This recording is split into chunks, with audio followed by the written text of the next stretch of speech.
Bonjour tout le monde, bienvenue dans votre capsule pédagogique en maths. Aujourd'hui, nous allons décomposer en un produit de facteurs premiers. Tout d'abord, nous allons clarifier le vocabulaire. Nous avons les mots facteurs et produits. Alors, ce sont des termes associés à la multiplication. Par exemple, 3 fois 7 égale 21. Les nombres qui sont multipliés ensemble se nomment des facteurs. Donc, 3 est un facteur, 7 est un facteur. 3 fois 7 égale 21.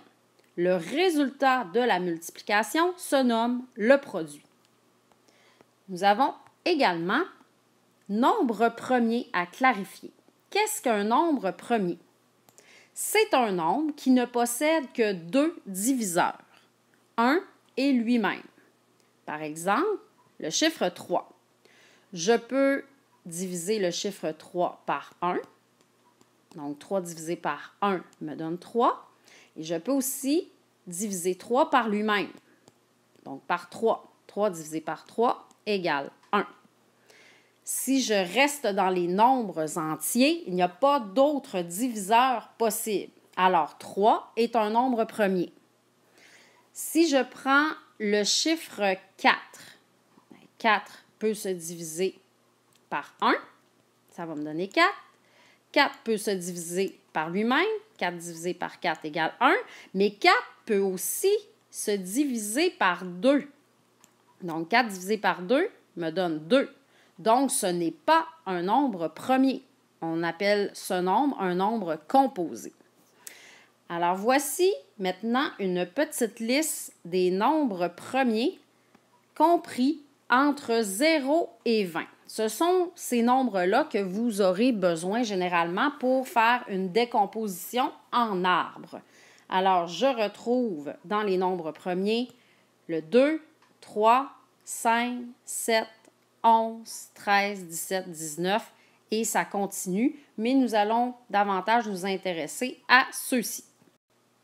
Lorsque je décompose un nombre en facteurs premiers, je peux utiliser une technique qui s'appelle l'arbre des facteurs. C'est un peu comme si on visualisait un arbre à l'envers. Le tronc, au-dessus, on retrouve le nombre que l'on veut décomposer. Et ensuite, chacun des facteurs premiers, ce sont les bouts de branches, finalement. Donc, nous allons faire quelques exemples ensemble. Prenons le nombre 12. Alors, pour la technique en arbre, j'ai mon nombre et je commence mes petites branches. Je dois toujours me poser la question, quelle multiplication donne ce nombre-là? Donc, quelle multiplication peut donner 12? J'ai 2 fois 6 qui donne 12. Ensuite, je regarde, est-ce que j'ai des nombres premiers? Ah oui, effectivement, le 2 est un nombre premier. Est-ce que 6 est un nombre premier? Non, 6 est un nombre composé parce qu'effectivement, je peux faire la multiplication 2 fois 3 pour obtenir 6. Alors ici, même chose, je regarde si j'ai des nombres premiers. Le 2 est un nombre premier. Le 3 est un nombre premier. Lorsque tous mes nombres sont encerclés, j'obtiens mon équation avec des facteurs premiers. Alors, je vais redescendre chacun des termes ici et ça va me donner 2 fois 2 fois 3 est égal à 12. Et effectivement, si je me vérifie, 2 fois 2, 4, 4 fois 3, 12. J'ai bien une décomposition en facteurs premiers. Prenons un nombre un peu plus grand, disons 120. Alors, encore une fois, je me pose la question, quelle multiplication peut me donner 120? Alors, c'est un nombre qui se termine par 0. Alors, je sais que c'est un nombre qui peut se diviser par 10. 10 fois quoi donne 120? 10 fois 12. Est-ce que 10 est un nombre premier? Non. 12 un nombre premier? Non plus. Alors, je continue de décomposer. J'ajoute encore une fois 2 branches. Qu'est-ce qui peut me donner 10? 2 fois 5. Est-ce que 2 est un nombre premier? Oui, je l'encercle.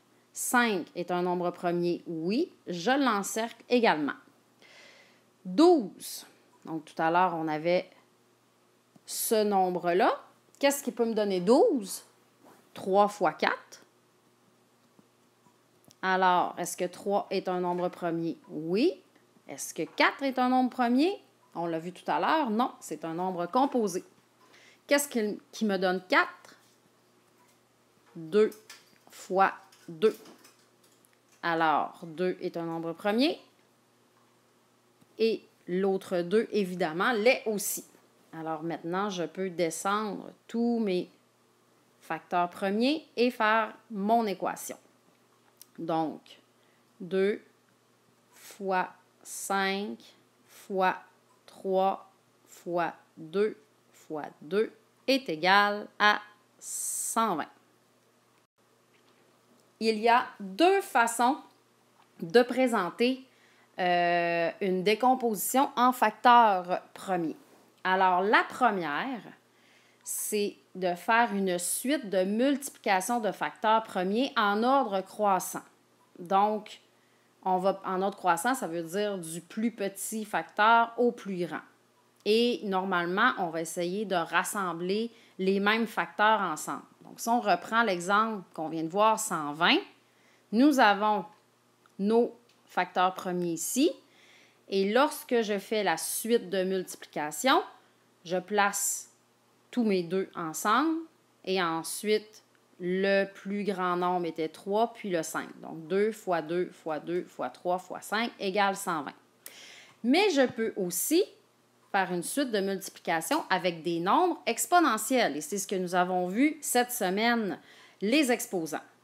Donc ici, 2 fois 2 fois 2, j'ai 3 fois ce 2-là qui est multiplié. Donc, je peux l'écrire avec un exposant, donc 2 exposant 3, fois 3 fois 5. Faisons un dernier exemple. Je prends le nombre 24. Qu'est-ce qui me donne 24? 3 fois 8. Alors, mon 3 est un nombre premier, je l'encercle. Qu'est-ce qui me donne 8? 2 fois 4. 2 est un nombre premier. Qu'est-ce qui me donne 4? 2 fois 2. Je peux encercler les 2, 2.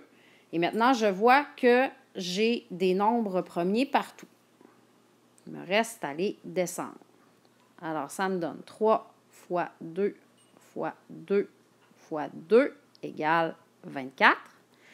Première façon de représenter, on s'en souvient, on place les facteurs premiers en ordre croissant. Alors, le plus petit nombre est le 2. Donc, 2 fois 2 fois 2 fois 3 égale 24. Deuxième façon de faire avec des exposants. Alors, je regarde, est-ce que j'ai des facteurs premiers qui reviennent plus d'une fois? Oui. J'ai le 2 qui revient 3 fois. Alors, je peux dire 2 exposant 3 fois 3 égale 24.